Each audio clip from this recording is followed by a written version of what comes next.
Hello, my dear students.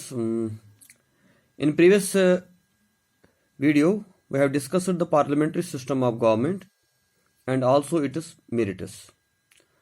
So now today we have another part of the question, that is disadvantages or demerits of parliamentary system of government.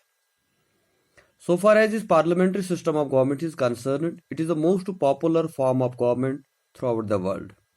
Particularly in India, we have the parliamentary system of government, and in Pakistan also we have the parliamentary system of government, and in UK we have also the parliamentary system of government. But there are many demerits as well as merits. We have discussed the merits. Now let us have a discussion on the demerits of parliamentary system of government. यानी आज हम बात करेंगे parliamentary system of government के अंदर क्या negative points होते हैं।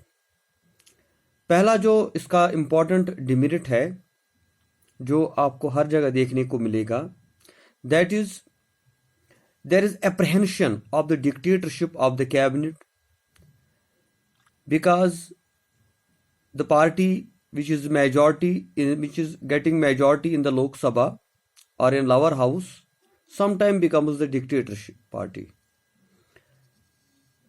फॉर एग्जाम्पल, अगर एक पॉलिटिकल पार्टी इलेक्शन में पार्टिसिपेट करती है और इस पॉलिटिकल पार्टी को काफ़ी ज़्यादा सीटें आती है, उसके बाद ये पार्टी गवर्नमेंट बनाती है, तो नॉर्मली प्राइम मिनिस्टर भी इसी पार्टी का होता है और जितने भी मिनिस्टर्स कैबिनेट जो होता है वो भी इसी पार्टी को बिलोंग करते हैं, और इस पॉलिटिकल पार्टी को 5 साल का टाइम दिया जाता है।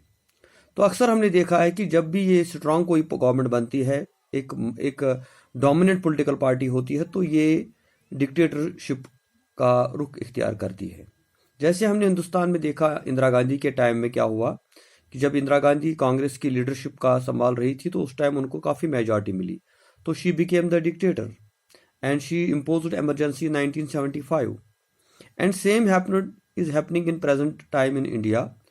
We have this BJP government having the majority in Lok Sabha, but this party has become a dictator party. They take decisions without consulting any other person.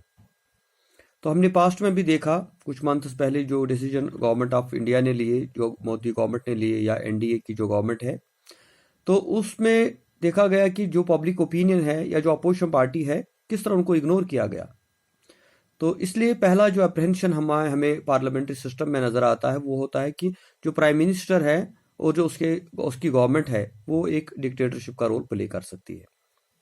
Second important is opposite of this, यानी if there is strong government, one party government, तो it can there is apprehension that this government can become a dictator. But another demerit of this system is if there is not a single party ruling, there is coalition government, more than 2 political parties are ruling, so there is another apprehension that is a weak government, there is a weak prime minister, this government cannot take any decision and this is not a stable government, anytime this government can be dissolved. तो दूसरा demerit जो है वो ये है कि अगर हमारे पास स्ट्रॉन्ग गवर्नमेंट ना होगी, कोalition गवर्नमेंट होगी, 2-3 पार्टियां मिलकर गवर्नमेंट बनाएंगे, तो उसमें एक और प्रॉब्लम ये हो जाती है कि ये गवर्नमेंट स्ट्रांग नहीं होती, स्टेबल नहीं होती, कभी भी ये गवर्नमेंट जो है डिसॉल्व हो जाती है। वो भी हमने पास्ट में देखा।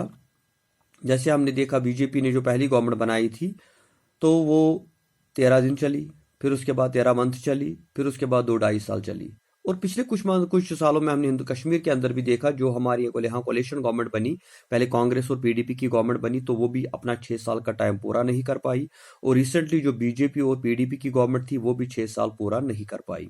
इनफैक्ट कि जो टर्न था चीफ मिनिस्टर का वो भी बदला, 3 साल एक, 3 साल दूसरा।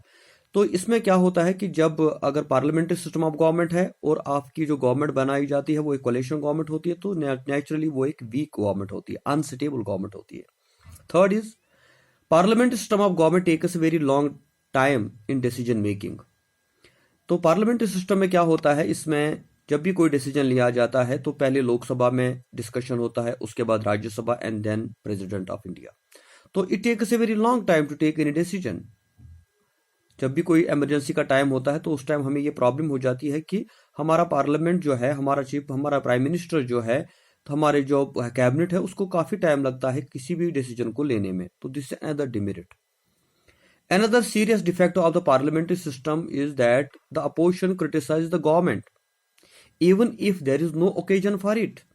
यानी अपोजिशन पार्टी का काम होता है गवर्नमेंट को क्रिटिसाइज करना, रूलिंग पार्टी को क्रिटिसाइज करना, और ये होना भी चाहिए, because why there is no opposition there is no democracy.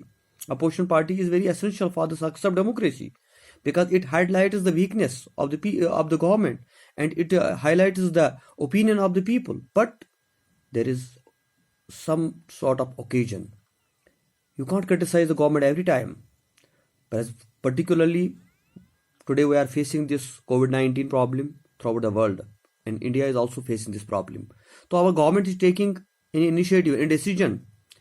They are making any policy.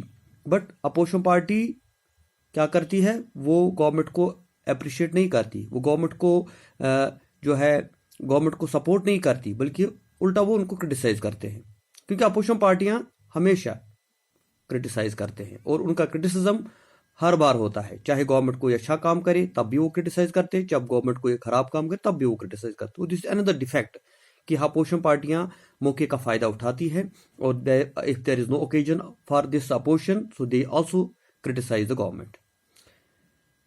Another very important defect is that this parliamentary system of government is again is a theory of separation of powers.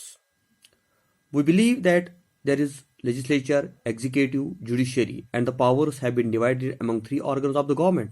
But theoretically, it is not possible, because in parliamentary system of government, it is the parliament which enjoys the powers, and in parliament it is the prime minister who is basically the head of the government, and he is the head of the legislature also, leader of the parliament, leader of the majority party. So sometime we have seen that this prime minister enjoys all the powers. जैसे इस वक्त हम centre में देखेंगे मोदी जी की government, तो मोदी जी जो है वो खुद ही सारे डिसीजन लेता है, और कभी कभी तो ऐसा लगता है कि हिंदुस्तान को लोकसभा राज्यसभा नहीं, हिंदुस्तान को पार्लियामेंट नहीं, हिंदुस्तान को मोदी जी चला रहे हैं.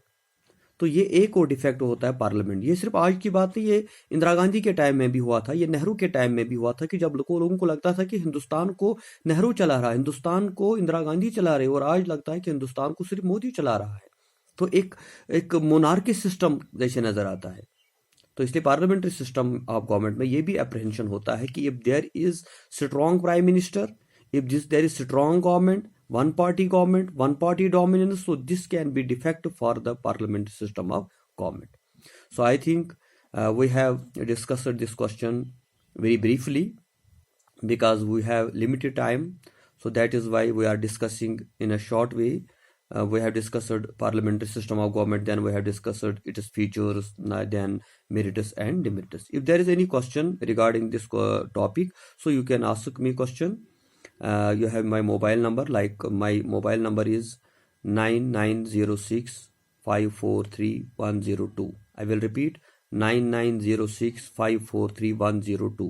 And my email is rakibzia@yahoo.com.